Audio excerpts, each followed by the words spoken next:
ഞങ്ങൾക്ക് 50 വർഷങ്ങൾ പോലും പൂർത്തിയായിട്ടില്ല. 1977 മാർച്ച് 30 ഒരു യുവ സാമാജികൻ കൂത്തുപറമ്പ് MLA കേരളത്തിന്റെ സഭയിലേക്ക് കണ്ണിൽ തീയും കയ്യിൽ ചോരപുരണ്ട വസ്ത്രങ്ങളുമായി കടന്നു വരുന്നുണ്ട്. ആ പുലിക്കോടനും ജയറാമ്പടിക്കലും IG ലക്ഷ്മണയും അടക്കം ഇന്നത്തെ ഗുണ്ടാ പോലീസിന്റെ അപ്പനപ്പൂപ്പന്മാർ പ്രപിതാക്കൾ അഴിഞ്ഞാട്ടം നടത്തിയൊരു ക്രൂരകാലം ചോരക്കാലം പറയലാണ്. അന്ന് മാറി മാറി ഇടിച്ചുകൂട്ടിയതും അടിവസ്ത്രത്തിൽ ലോക്കപ്പിലിട്ടതും കൊല്ലാക്കൊലയും എണ്ണി പറഞ്ഞ MLA പ്രസംഗത്തിന്റെ അവസാന ഭാഗത്ത് പറയുന്നുണ്ട് കാക്കി പോലീസിന്റെ രാഷ്ട്രീയ പിന്തുണ. ഒരു പോലീസ് ഇൻസ്പെക്ടർക്ക് മാത്രം അല്ലെങ്കിൽ കണ്ണൂർ DSPക്ക് മാത്രം തല്ലാനുള്ള ധൈര്യം കിട്ടിയെന്ന് ഞാൻ വിശ്വസിക്കണോ? അങ്ങനെയെങ്കിൽ അവർക്കെതിരെ നടപടി വരുമായിരുന്നു. ഒരു നടപടിയുമില്ല. ഇത് ഭൂഷണമല്ല, ഇത് രാഷ്ട്രീയമല്ല, അന്തസ്സിന് ചേർന്നതല്ല. അന്നത്തെ മുഖ്യമന്ത്രി കരുണാകരനോട് വിരൽ ചൂണ്ടിയ 32-കാരൻ സാമാജികൻ ഇന്ന് കേരളത്തിന്റെ മുഖ്യമന്ത്രി. ആ മുഖ്യമന്ത്രിയോട് പ്രതിപക്ഷമല്ല കേരളം ചോദിക്കുന്നു.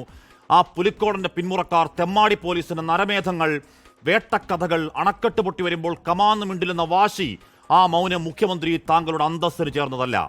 ആ കൊടികെട്ടിയ ഗുണ്ടകളെ, കൊടിസിനിമാരെ എണ്ണ തേപ്പിച്ച് കുളിപ്പിക്കുന്ന പോലീസാണ് പാവങ്ങളെ, സാധാരണക്കാരെ, ഓട്ടോറിക്ഷക്കാരെ, വിദ്യാർത്ഥികളെ, ദളിതരെ വഴിയിലും ഇടിമുറികളിലും പട്ടിയെപ്പോലെ അടിച്ച് കള്ളക്കേസെടുത്ത് കേരളത്തോട് യുദ്ധം പ്രഖ്യാപിച്ച് അധിക്ഷേപിക്കലാണെങ്കിൽ ആ വകുപ്പ് മന്ത്രിയുടെ വാക്കില്ലായ്മ അടികൊണ്ട നാടിനെ പിന്നെയും അവഹേളിക്കലാണ്.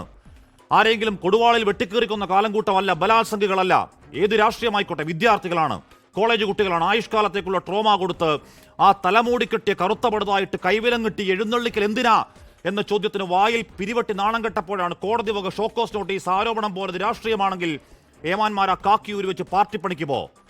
മണിക്കൂർ വെച്ച് പോലീസ് ബ്രൂട്ടാലിറ്റിയുടെ വാർത്തകൾ, ദൃശ്യങ്ങൾ മഴ പോലെ വീണപ്പോഴും ഉഡായിപ്പ് സസ്പെൻഷൻ അല്ലാതെ നടപടി എന്താ? ആനമൊട്ടയാണ്, വട്ടപൂജ്യം. ആ പീച്ചിയിൽ കയ്യോങ്ങി കരണം നോക്കിയടിച്ച കാക്കി അട്രോസിറ്റിയുടെ ബ്രൂട്ടാലിറ്റി റിപ്പോർട്ട് ആ ദക്ഷിണ മേഖല IG ഓഫീസിൽ വെളിച്ചം കാണാതെ ഇപ്പോഴുമുണ്ട്.